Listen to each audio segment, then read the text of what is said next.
podemos observá-los ao nível de suas relações sociais e ambientais.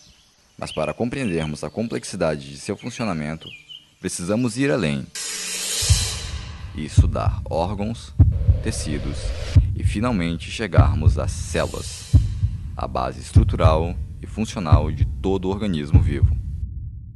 Mas, para se chegar à observação tão detalhada, foi necessário um longo avanço dos instrumentos ópticos.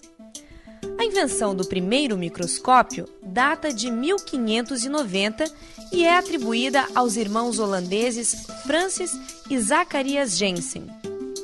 Através deste tipo de equipamento, Robert Hooke, observando um pedaço de cortiça, notou que esta era composta de pequenas cavidades, às quais atribuiu o nome de células.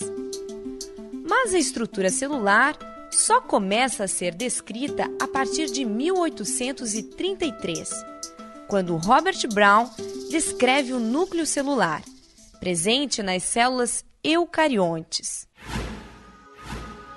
Células eucariontes são aquelas em que o material genético se encontra rodeado por uma membrana, que o individualiza do citoplasma celular. Diferente das células procariontes, aquelas encontradas em seres extremamente simples como as bactérias, nas quais o material genético se encontra disperso no citoplasma.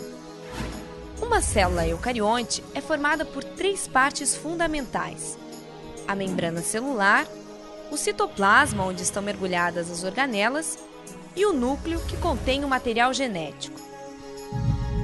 As células vegetais se diferenciam das células animais por serem maiores, apresentarem cloroplasto, vacúolos, parede celular e ausência de centríolos. No citoplasma é onde estão as organelas e onde ocorrem as reações químicas. Os centríolos estão envolvidos na divisão celular. As mitocôndrias realizam a respiração celular. O retículo endoplasmático transporta substâncias. Os ribossomos sintetizam proteínas.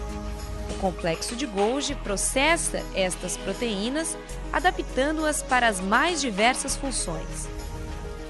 Lisossomos são encarregados pela defesa e nutrição da célula.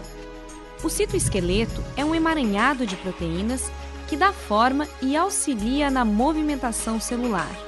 E os plastos são organelas exclusivas das células vegetais, que têm a capacidade de absorver a luz solar e sintetizar compostos orgânicos. Os vacúolos são responsáveis pela osmorregulação. O núcleo é onde se armazenam as informações genéticas e onde ocorre o controle das reações químicas da célula. Todas estas organelas trabalham articuladamente, numa rede de processos que as faz interdependentes. No entanto, para podermos aprofundar nosso estudo, vamos nos focar em 3 processos fundamentais, ignorando por hora outras funções celulares. Veremos a produção de energia com a participação das mitocôndrias e dos cloroplastos, a troca de substâncias através da membrana plasmática e a síntese de proteínas com a participação dos ribossomos e RNAs. As células, para realizarem suas funções, ela necessita de energia. Então, para produzir, então, ou armazenar essa energia, ela vai buscar fontes, como, por exemplo, a glicose. A glicose, disponível numa célula, através do seu citoplasma, ela passa por uma série de reações químicas, onde essa glicose vai ser desmontada, liberando energia, e essa energia, então, vai ser transferida por uma molécula chamada de ATP. E o ATP é uma fonte imediata. Por que uma fonte imediata? Porque basta a presença de uma enzima para liberar o último fosfato do ATP e disponibilizar essa energia para que seja utilizada por qualquer atividade por essa célula, né? E por que então não poderia ser utilizada a energia diretamente de uma molécula, por exemplo, de glicose? Porque, em primeiro lugar, se for liberada toda aquela energia de uma molécula de glicose de uma forma imediata, o que vai acontecer? Parte dessa energia ela é liberada numa forma de calor. E isso levaria, então, à temperatura do organismo.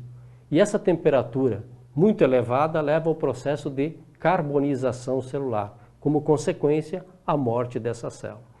Então, todas as etapas para extração da energia dessas moléculas para produzir o ATP, ela deve acontecer por etapas. E qual dessas etapas que o rendimento energético é maior? Exatamente no interior de uma organela chamada mitocôndria, que nós chamamos usina produtora de energia. É lá que existem complexos enzimáticos que têm essa capacidade de extrair ou de aproveitar o máximo dessa energia dessas fontes, como por exemplo a glicose, os lipídios e assim por diante.